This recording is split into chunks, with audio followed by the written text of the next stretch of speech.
just to hunt terrorists. The wolf is the most dangerous terrorist our country has ever faced. You've spent your whole career chasing the wolf. Now he has weapons-grade plutonium. I'm gonna need a new suit. I don't negotiate. Within 3 days, I will find him. You can start counting. 3 days to kill, February 21st. Good lord, that dialogue was fucking awful. Welcome to Time About the Movies, everybody, and I know it's been a couple of days by the time you're watching this for the first time on this date, January 5th, but a couple things got in the way, mostly the Steelers game yesterday, and also a couple of other games that I was doing for the Sunday Night NFL rewatch, but we're back now. We're taking a look at the three films of February 21st, 2014. Really nothing worthy of doing an intro for this weekend in general, because our first movie is 3 Days to Kill, the latest film from McG, written by Luc Besson. Kevin Costner stars as a dangerous international spy dying of brain cancer who is determined to retire and rebuild his relationship with his estranged wife, Connie Nielsen, and daughter, Haley Steinfeld. Offered an experimental drug that could save his life in exchange for completing one last job, he finds himself having to juggle his two toughest assignments yet, hunting down the world's most ruthless terrorist and looking after his daughter for the first time in 10 years while his wife is out of town. What kind of crazy comedic shenanigans are going to come from this? I mean, is this really necessary to have these two subplots in this movie here? I mean, not only is the reading of these lines so bad, the lines themselves feel like something coming out of ChatGPT or Copilot. And this was like 10 years before that became the norm. Yeah, this thing is not that good of a movie, man. It's a bad film. It's lazy. Kevin Costner's really sleepwalking through this role in general. Nobody in here is really trying in general. The villain isn't threatening. The scenario isn't that great. And just having the two subplots here, it's like a rip-off of Taken, which coincidentally was also produced by Luc Besson, having Luc Besson involved in it. No, he didn't write. I don't think he wrote that movie. It was Robert Mark Carmen, but you get the idea. It felt like they were trying to create the next Taken rip-off, and yeah. Needless to say, it didn't work very well here. So really, not much more I can add to this film already. 3 Days to Kill. Why don't you just go kill yourself instead of just watching this movie? But no, seriously, don't kill yourself out there, people. If you have suicidal thoughts, go see somebody for help. But I mean, I'm getting on a whole completely different subject here. Let's get to another disaster this weekend. A disaster movie. This is Pompeii.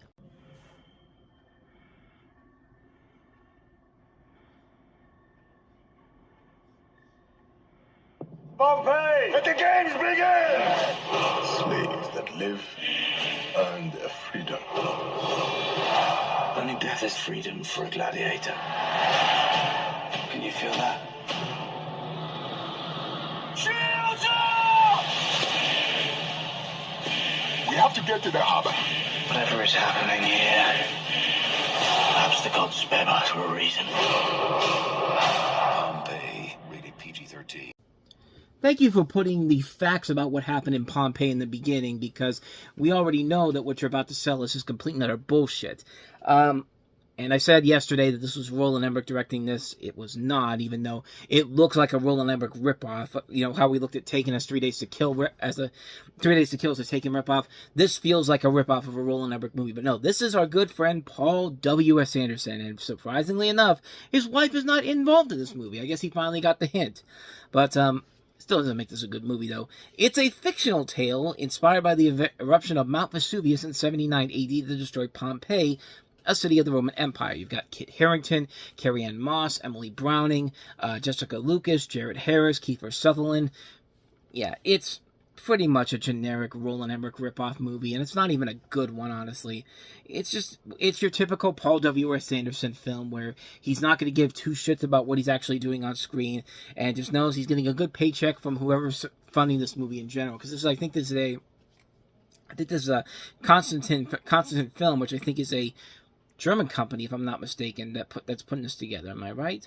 Yeah, it's a German film company, so the Germans are basically paying him the money for this, but yeah, this film is not that great. It really is not. It's the typical movie you expect in the first 6 weeks of the year. A dumping ground movie, nothing significant, nothing amazing about it.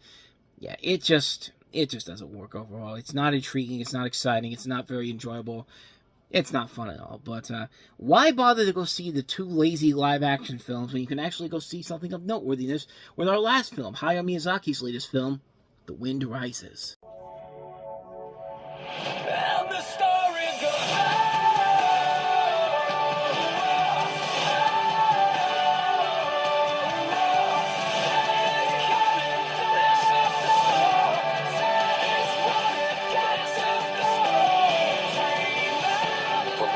acclaimed directors of all time.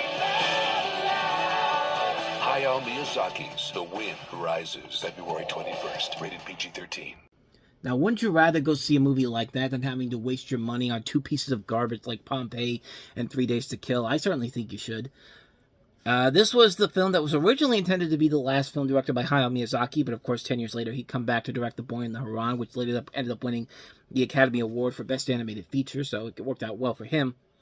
But this is based off of a manga of the same name, a fictionalized account of the life of Japanese aeronautica engineer Jiro Horikoshi, in particular his engineering career from his time at the University of Tokyo in 1923 to his first test flight of the Mitsubishi Ka-14 on February 4th, 1935. This is a cast. The English dub of this includes notable names like Joseph Gordon-Levitt, Emily Blunt, John Krasinski, Martin Short, Werner Herzog, William H. Macy, of all people, Zach Callison, Steven from Steven Universe, William H. Macy, Mae Whitman, Mandy Patinkin, Jennifer Grey, Stanley Tucci, Ronan Farrell, Darren Criss, Elijah Wood. I mean, solid cast in this movie in general here, and again, it's what you expect from a Miyazaki film. Beautiful animation, an engaging story between these people that you really do get invested in.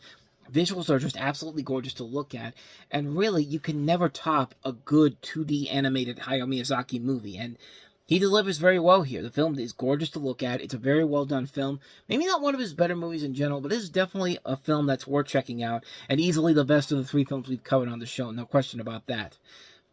Not much more to say about it, man, except The Wind Rises is definitely a really, really good Studio Ghibli film. It's what you come to expect from them. And thus, with all that said, we wrap up another episode of Time About the Movies. We'll wrap February up next time with 2 movies. One that is probably not a great movie, but still a fun movie in general, and at least it's a better way to end the month of February off. Liam Neeson's latest film, Nonstop. And then we also have Son of God, which is basically just a condensed version of the History Channel miniseries, The Bible, made into a motion picture. It's quite literally just a clip show of a miniseries that's been on TV for a couple of years now. So we'll take a look at both of those coming up tomorrow on the show. But with all that said, thank you so much for watching this. I hope you enjoyed it. If you did, please go ahead and do me the honors of hitting that like button, that subscribe button, and that notification button. Also, don't forget to check out our playlist, and don't forget to check out the previous episode we did. So with all that said, whether it's in the past, the present, or the future, I will see you at the movies. Take care.